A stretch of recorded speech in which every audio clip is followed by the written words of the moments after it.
Hello, everyone, and welcome back to another episode of the Uncorporate World. I'm your host, Dr. Heidi, and today my co-host Moshi is with me. Hi, Moshi, how are you? Good. Excellent. And our lovely guest today is Kirsten Oberoy. Hi, Kirsten, how are you? Hi, Heidi. So maybe you can just kick us off a little bit and just tell us a little bit about your background, who you are, and a little bit about the South Shore Children's Chorus. Sure, absolutely. So my name is Kirsten Oberoy. I am a native of the South Shore of Massachusetts, of Quincy specifically. And about 10 years ago, I decided that I wanted to start my own children's chorus as a nonprofit organization. And I've been running that organization now for a decade. We just finished our 10th anniversary season, which is really exciting. And I firmly believe that everyone can sing and that singing is really good for you and really good for our society. And it brings a lot of positivity to the world and confidence to people. So that's really important to me. And our organization serves anywhere between 300 to 500 singers a year of all ages, kindergarten through 12th grade. And now we have thriving adult and all ages programs as well that we do all over the South Shore of Massachusetts. And it is a lot of fun and there's a lot of good. My other part of my job that isn't teaching the music is running the nonprofit organization, running the business aspect, doing the budgets and the marketing and all of the other things that come with making a nonprofit organization that I've really come to love to do. Not something I studied, not something I ever really learned except on the job. And it's something that I'm really kind of digging. So that's a little bit about me in a nutshell. That's awesome. And it's funny you say on the job because that's how I learn my nonprofit stuff, on the job. And many people that I talk with and many companies I work with, it's all on the job. And, we used to we saw an influx in, master's level nonprofit programs and things like that. And right now in our area, Northeastern's the only one that still has one. They've all kind of diminished. And, at the end of the day, I tell everyone it's still a business, right? We need to know how to run it, and we need to know those nuances that kind of go along with it. So that's amazing. Yeah, and I think there's a lot of misconception about nonprofit, that nonprofits don't make profit, which is actually not the case. Exactly. You need to make a profit. We need to make a profit because there are salaries just like any business, and we want to have reserves so we can build up and save for future goals and things like that. But really what it means is that it's governed by a board of directors that is a volunteer, and that at the end of the day, when I retire, I don't take the money with me. You're not going to get a payout? Not going to get a payout, but I think it's worth it. I think you do get a payout though, right? Because it's all about the children and the good feelings and all those years of the work that you did. So to me, that's how I see the payout. Absolutely. All 100%. The lives you've impacted. Absolutely. So I'm curious, with starting the children's chorus, did you find that this was lacking in the school system? Like, what drove you really to say, hey, like there's a need in these communities and I should go ahead and do this? Yeah, I grew up in Quincy, and you look at a map and Quincy is basically in Boston, right? Right.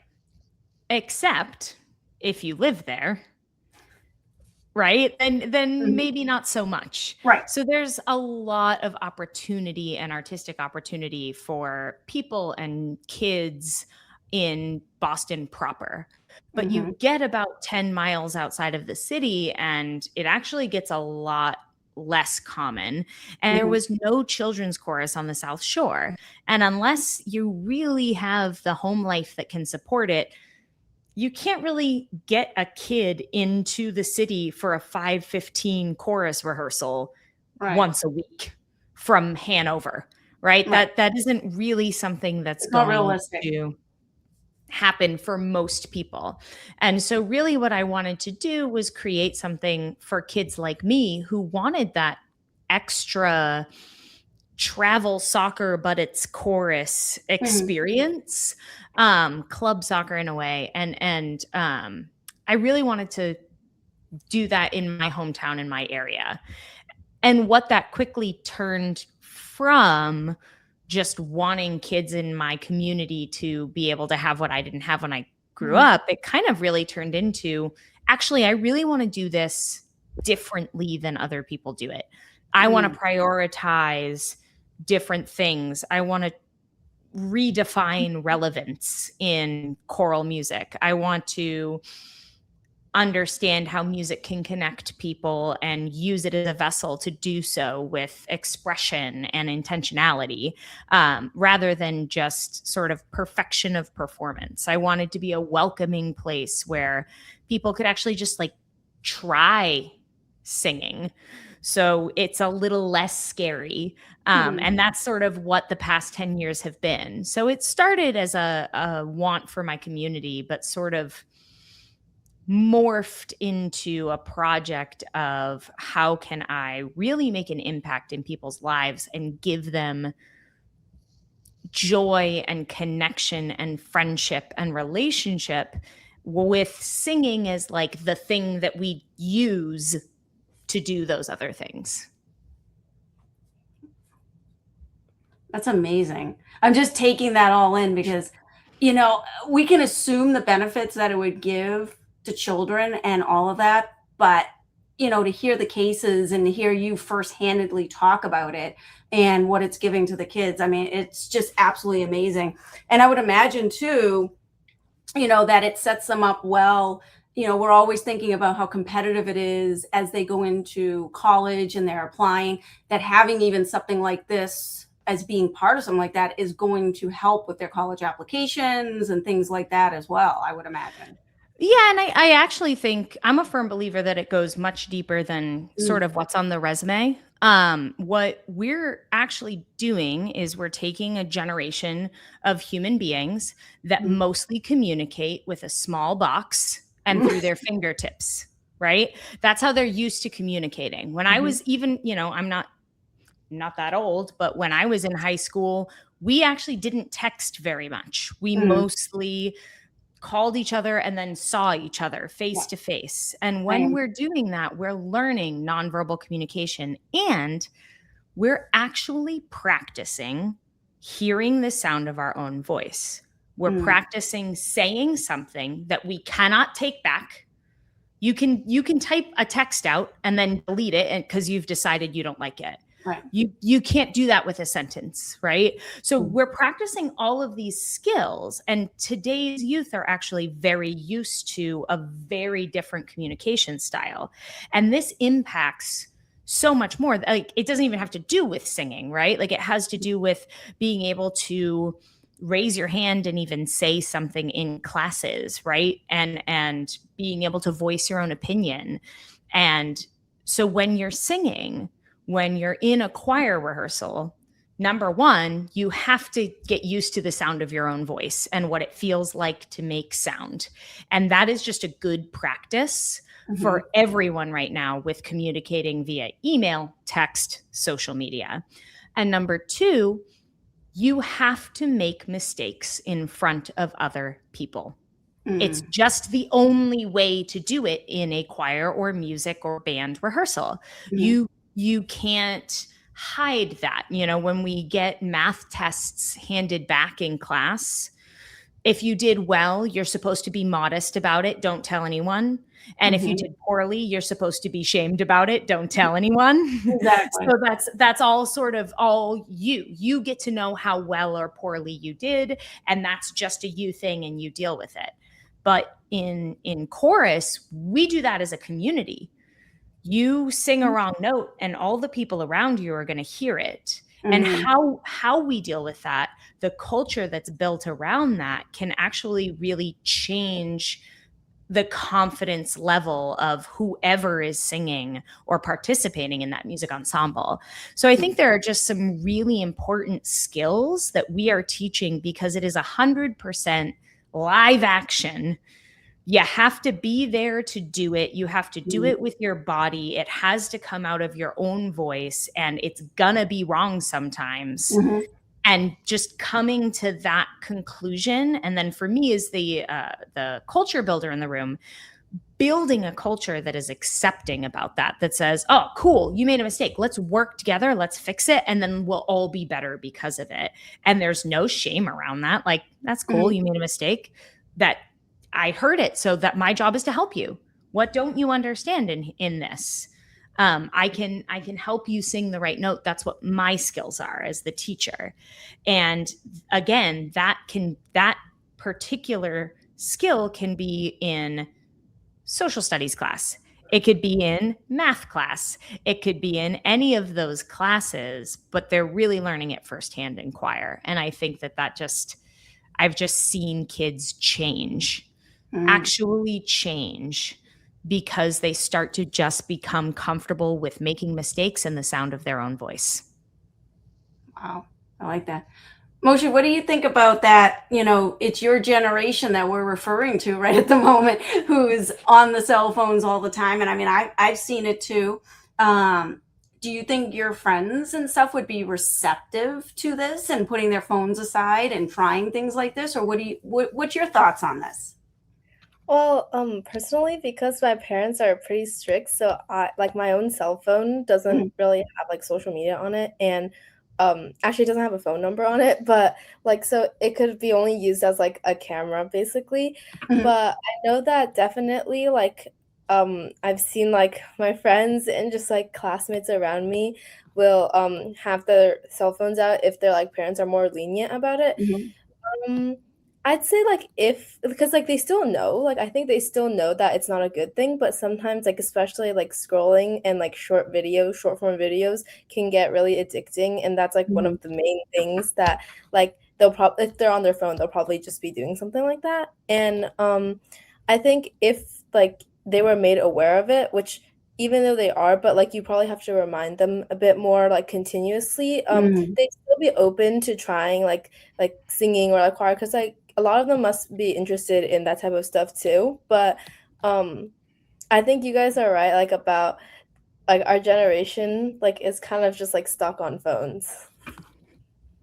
Yeah, I see it all the time. And, it was funny. My daughter had a dance recital this past weekend, and they're one of the school districts here in Massachusetts that does lockdown on the Wi Fi and the internet. So I found that frustrating as a parent because I'm trying to text from backstage, like, oh, she's going to be up next. And I couldn't get a text through to anybody in the auditorium. But as soon as you leave the school, you're outside the bubble. But when you're in the school, you can have them with you, but they're not going to work. And, I mean, people have their opinions about, whether we should be controlling that, whether we should not be controlling that. But I think it's easier said than done to just say like, oh, put it on the teacher to tell them to put it away, because that can create more issues in the classroom and disciplinary things that, we already expect them to do a lot, and now we're asking them to do more. So when you put those boundaries in place a little bit, it takes a little bit off the teacher's shoulders too, as well, which I think is important.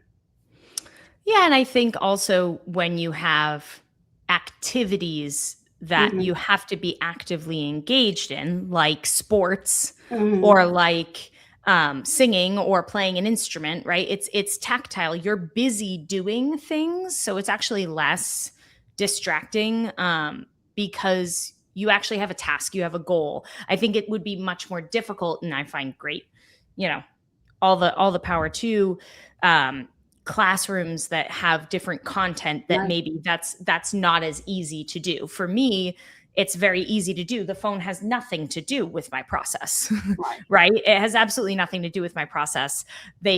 Kids aren't using computers in my Mhm. classroom. They're holding their folders and singing. Mhm. Um, and so for me, that's an easier ask maybe than some other teachers. So I totally see that. But I don't think it's just the younger generation. I think it's all of the generations. I think we're all kind of struggling, and I think maybe it's just approached in different ways. I'm Mm. coming off of our adult choir weekend where we had 70 adults come together and do literal choir camp, Yeah. which was so fun. It was so great.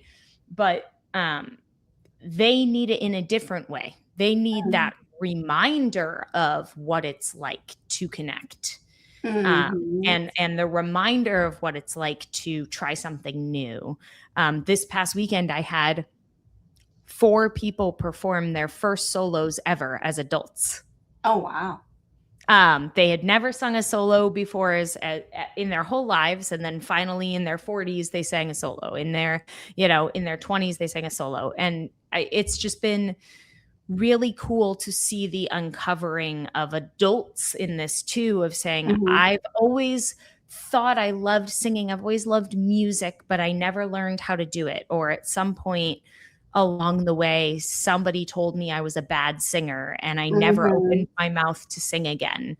Yeah. And I won't get on my soapbox about society and the I shame know, because around that can really singing. damage people when you don't not careful about what comes out of your mouth. And it can be said in good jest, Mhm. but there are a lot of people out there that when I say I specialize in singing, their first reaction is to make sure to tell me how bad they are at it, Mhm. that they can't hold a tune in a bucket.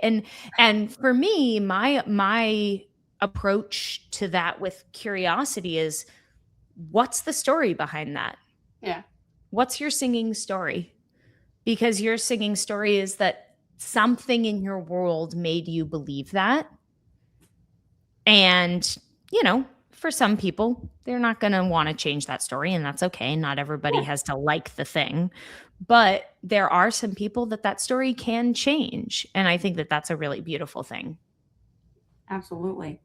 So, talking now more about the business side of it, Sure. one of the things that we've been seeing a big trend in is obviously nonprofits popping up here in the US. And we've also been seeing a lot of for profit social enterprises, which has been a big push. And the younger generation has this deep desire to really work, not just for a company and bring in a paycheck, but they want to be able to work, support themselves, but to do something of a philanthropic nature, to do something that has that feel good connection behind it. And so, as we are sitting here and talking to kind of this audience, what recommendations would you have? Like, what would you have found helpful to have had maybe during college or even during high school already to kind of get you ready or make you more prepared to kind of go into this line of work? If you had to do it all over again and could have the golden egg that would give you all the answers, right? I think the golden egg isn't isn't a specific content item. I think it's the Mm, skill of figuring it out. love that. I think that is the one thing that, like, if anyone wants to go into this field, Hmm. if you are in a small nonprofit, you are going to be doing everything. Oh, yeah. I have built websites. I have no business building websites, but I will stay Hmm. up until 3 o'clock in the morning with a glass of red wine and Google why not working. Yeah. And that's the kind of thing. I think there has to be an attitude of, I will figure this out and I will figure it out in the most efficient way I possibly can.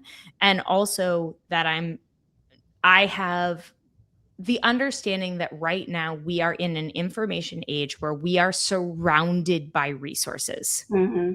literally surrounded. The little box in my hand that I was just talking about is Yeah. so great and also so awful, right? Both Right. and.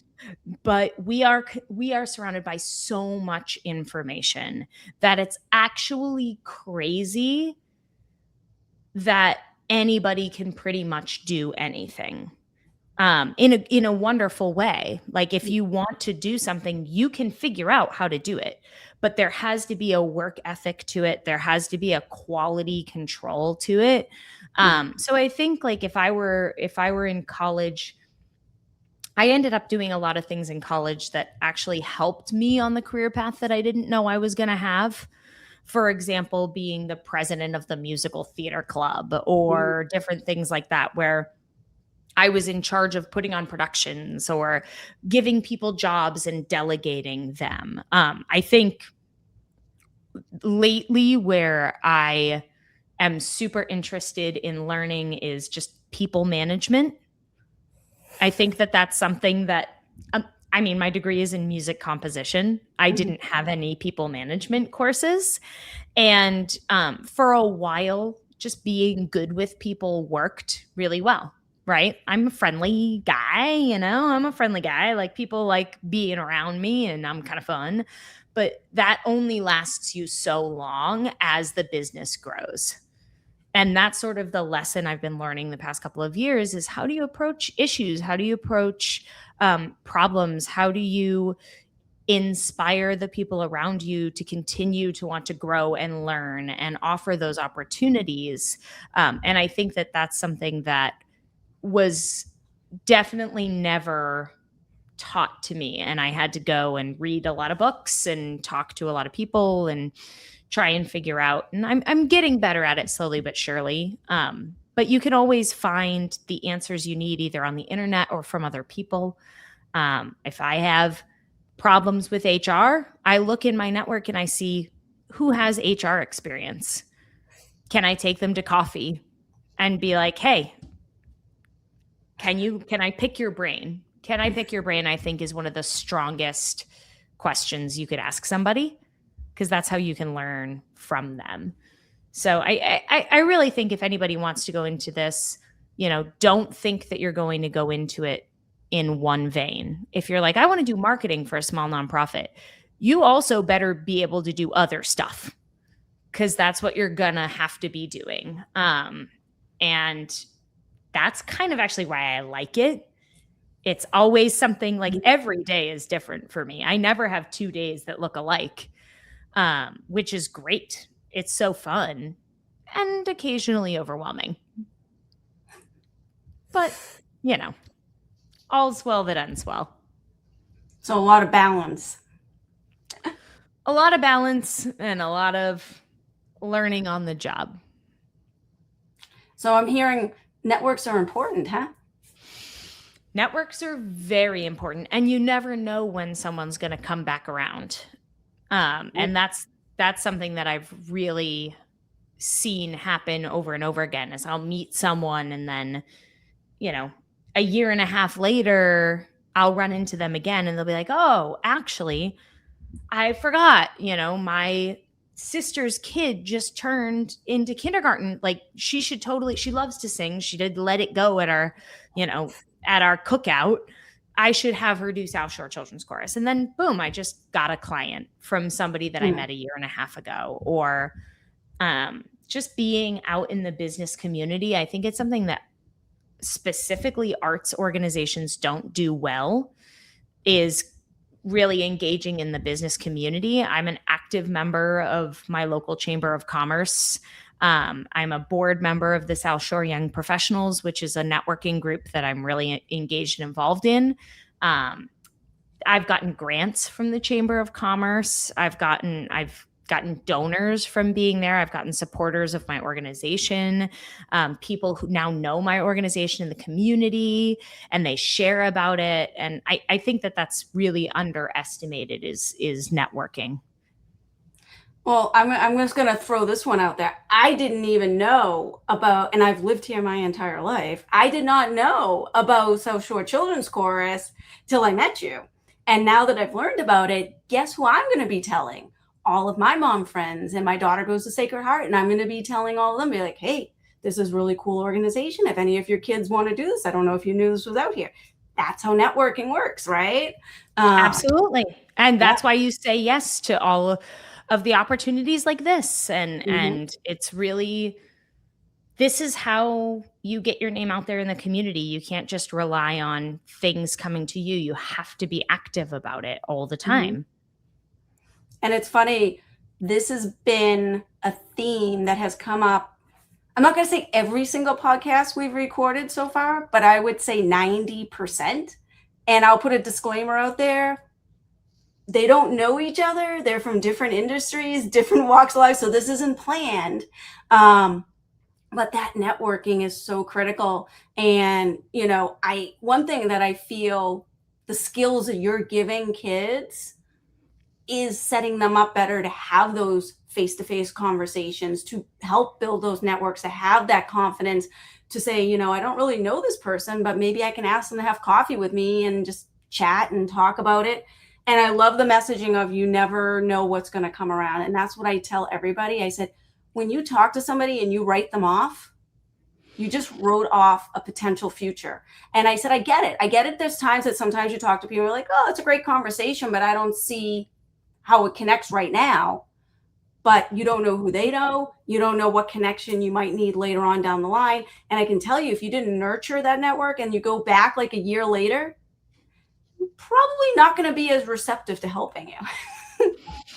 And, also recognizing, I think, again, this is from the nonprofit world, from the small business world, we ask for a lot of support. Yeah. What support are we giving out? Right? So there could be, people that I chat with and they maybe want some ideas about marketing for their thing or whatnot. How can I be of service to you? How can you pick my brain? Because we don't want to just be the tornado of sucking in, help me, help me, help me, help me. It has to be symbiotic in a way. And that's just community. That's just good community. But it's hard. Getting the word out is hard. I've been doing this 10 years. You've been in the community for that long, and you still didn't hear about it. And I don't think that that's a failure, but it is something that just reminds me every day that that work is never done. Right. That work is never done. And I mean, it could be also too, because my daughter just started kindergarten. It wasn't something I was looking for. Maybe if I had investigated it, I might have stumbled across it, but I hadn't. But no, I think it's amazing work that you're doing. Right. And it's, nope, I had a train of thought and it choo-chooed right out the window. So hey, that's how it works sometimes, right? Moshi, do you have any questions? Yeah, so actually, while we were talking about how you wanted to help some other people with music and their journey, and how sometimes if you don't specifically go into music, you might feel like you're not good at singing yourself. When you look back onto your own life though, did you participate in any music, theater, or other performing arts when you were growing up? And how did those experiences shape your view of the arts? Yeah, I was a pretty big music theater kid. I did all of the things. So I went to North Quincy High School, and I was involved in choir and in theater. I was involved in community theater. I had a job, a part-time job. So I was a very busy high school kid. And I also had a family that was really, really musical. Both of my parents were music educators. And so it was kind of around me all of the time.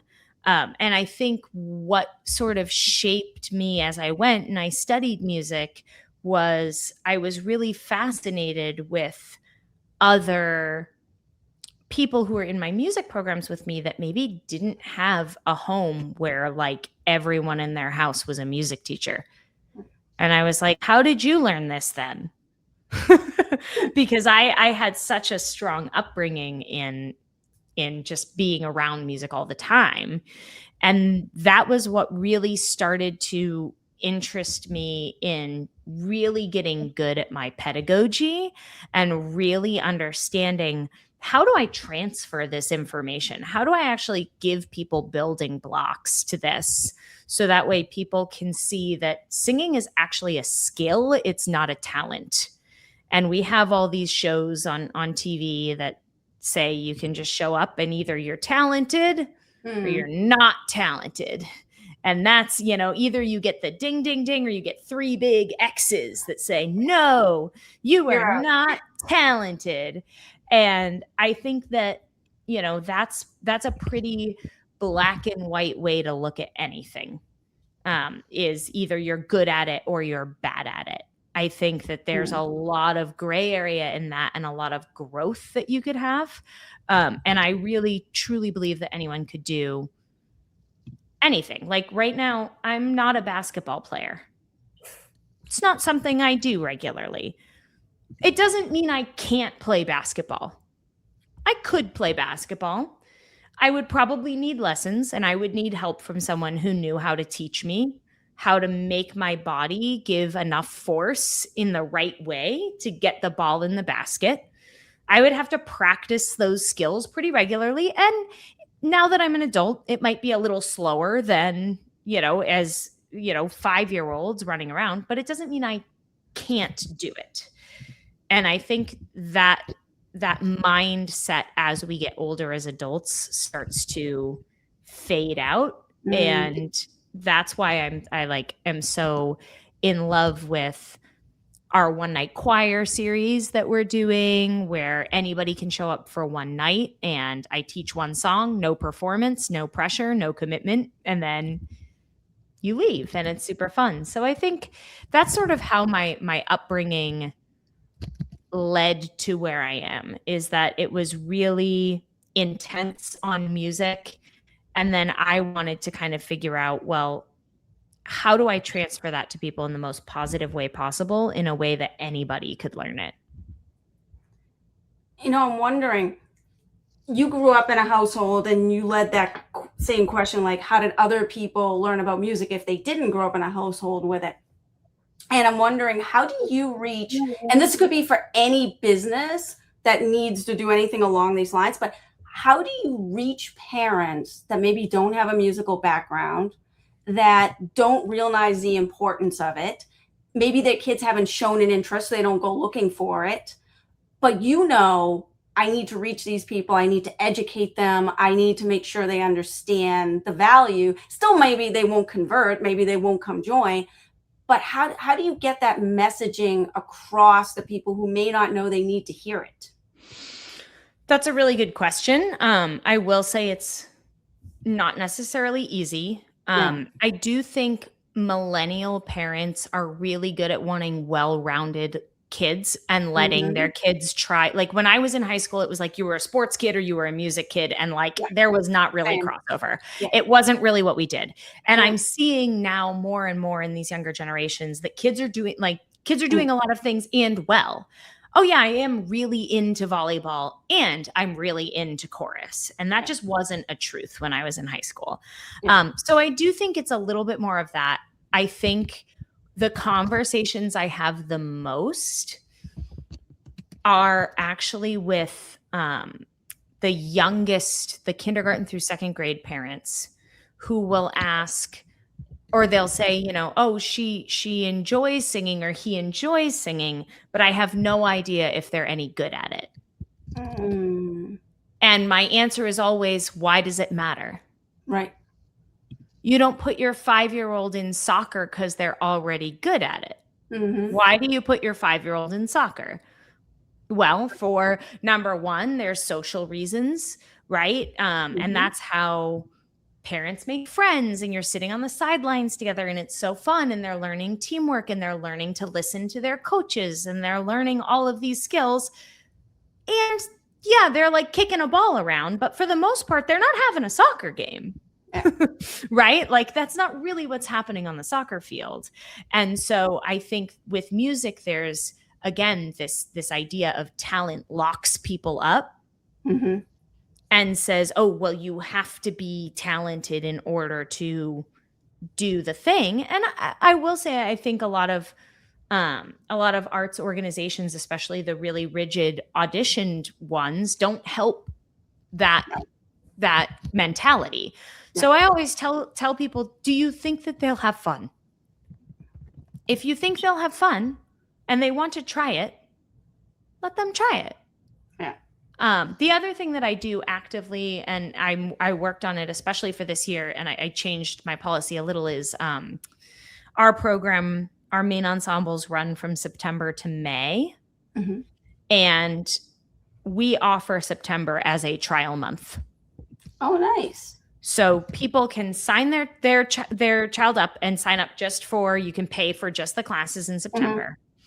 Because who knows, maybe you don't want to drop the tuition for the entire year if your 5-year-old decides, actually, I don't want to do it after the second class, which is a very normal 5-year-old thing to do, right? Like, absolutely, that's totally normal. So are we building our programs to allow for exploration?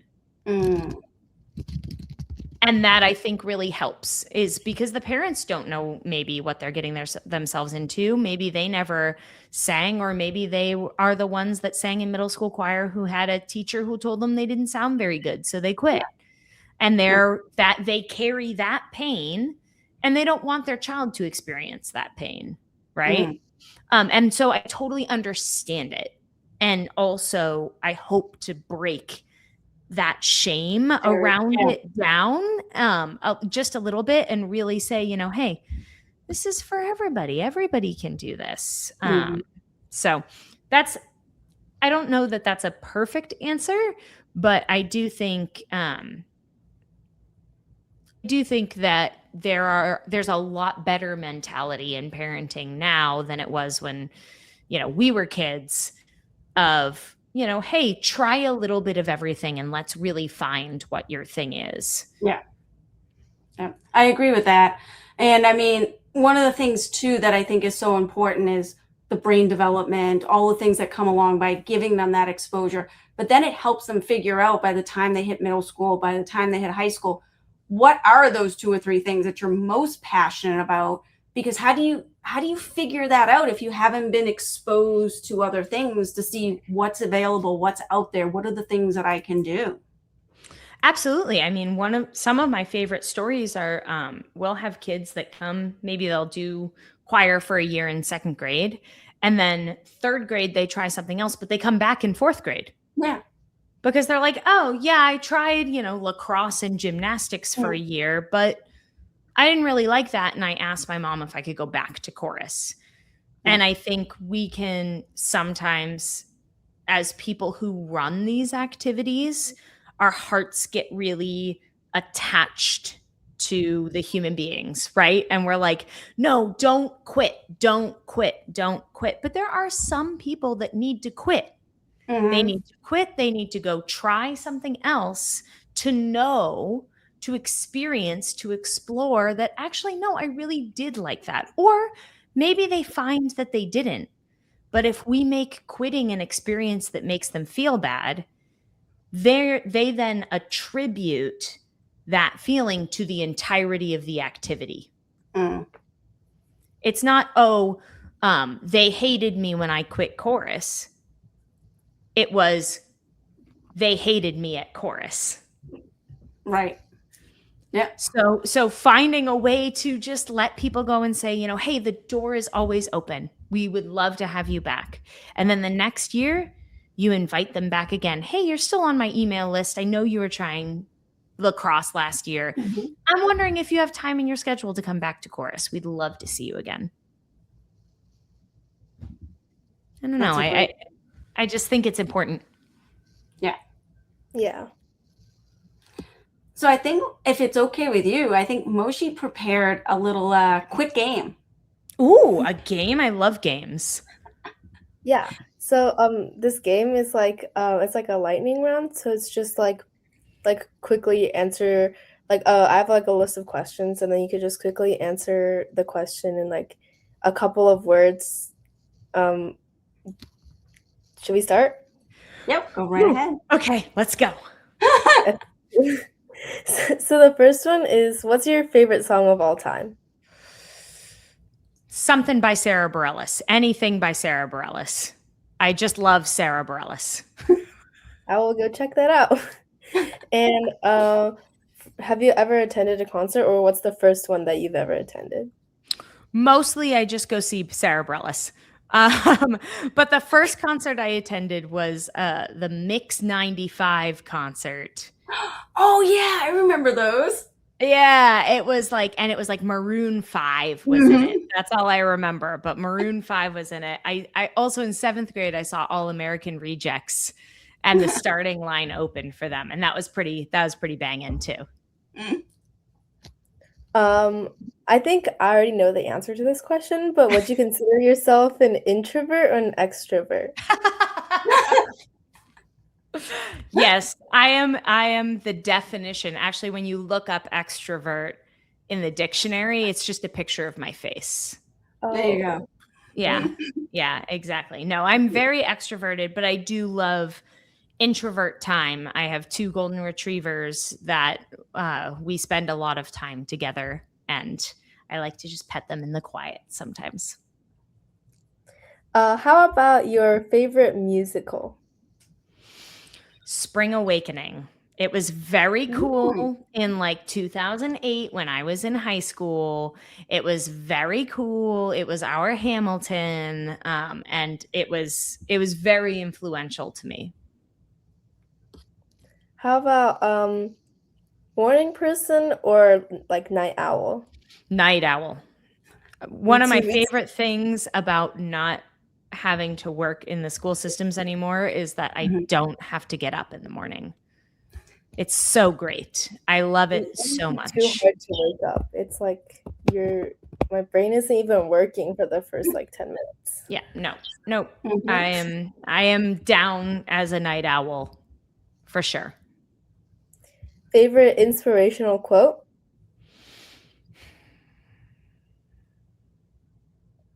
Ooh. Um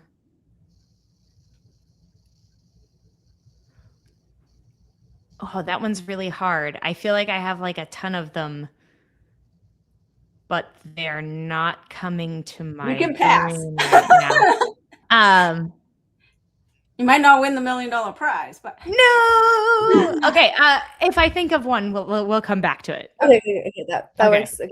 Okay. Um, this one's probably a bit easier. What's like one word that would you would use to describe the South Shore Children's Chorus? Joy. Sounds very joyful. It is. It is. And if you go to YouTube and you see any of our performances, you're just going to see really really happy people. And I think that that is what the world needs more than anything in the entire world is spaces that you can come together that are just filled with happiness and joy. Relating to like happy people, one word that every child should hear more often,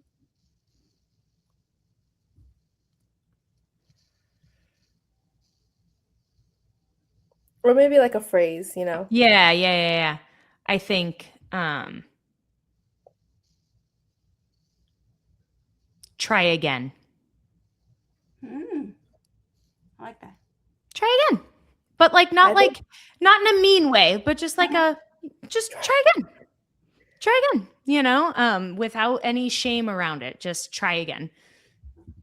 yeah, I think sometimes like those types of words are like associated with bad things, but to be honest, like at the start they were just ways to tell like somebody to continue like what they're doing, and I think that that's actually like I actually didn't think of that. I was assuming you were gonna say something like good job or something like that, but that's actually like something that I really think that that's a really great answer. Yeah.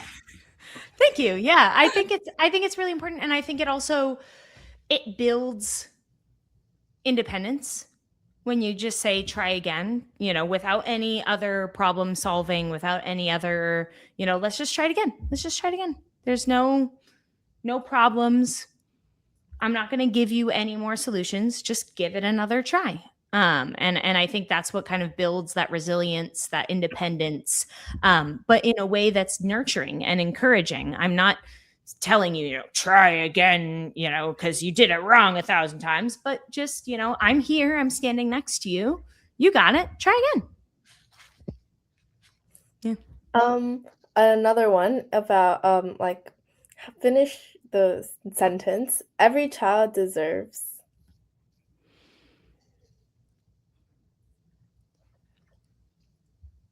To love themselves.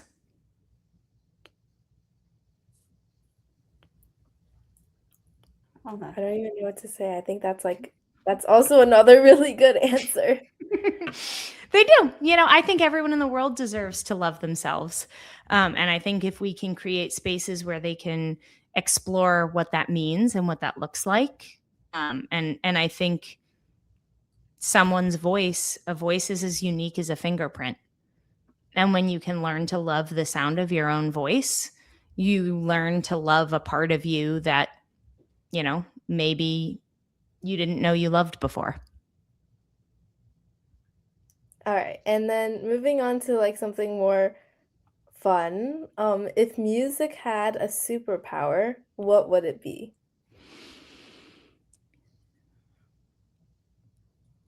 I think it would be the ability to fly. Because I think it can really lift you up. So I think if music had a superpower, it would definitely be the ability to fly. And if you think about it, like sounds like also like go through the air, and it's like I can totally see where that's coming from. Yeah, absolutely. I like that. That's a cool question. I'd like to ask that to like some of our like 8-year-olds. I feel like they would have really cool answers to that. Yeah. There's something like really unique, and then you're like, oh, that's also like very interesting how you thought of that. Yeah, totally. Was that the last one? Yeah. Okay.